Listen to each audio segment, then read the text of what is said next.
The first Christmas without Ryan was tough. Like, obviously, there's no doubt about it. He lived down the street from us. He was always over. It was like having a second son.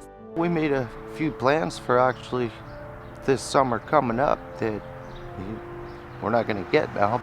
I was his great-grandma, so I was a babysitter, I was a mother, I was a friend, and I miss him very much.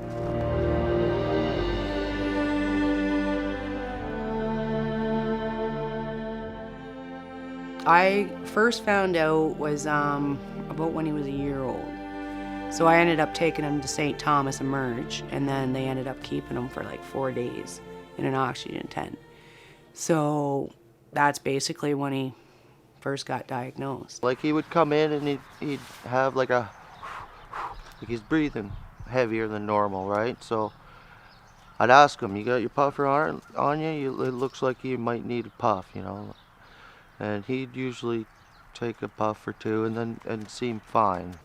So basically by the time he started school, it was, it seemed like it was getting better. So it wasn't like trips back and forth all the time. And it's like, okay, well, good. Maybe he's growing out of it. That day that he went to school, nobody had any suspicion that that would happen, especially knowing the kid and seeing him off. It was fine. I was at work, and then I got a call probably around 11 o'clock that day saying that Ryan's being airlifted, Ryan's not breathing. And by the time we got to Towsonburg, it's like you could see the paramedics standing there, and they're like, we're so sorry, we're so sorry. Like when I walked in the room, I knew it was over. And it did say that it was an asthma attack, so it's pretty gruesomely heartbreaking, and just to kind of go back through that moment is...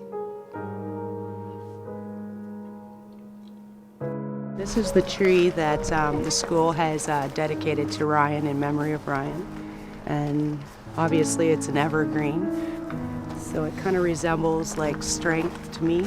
So it's basically an asthma awareness kind of thing to try to make sure that this doesn't continue to happen to anyone or anybody having to go through this experience. It's great just to be able to feel supported and knowing that Ryan was loved and always will be.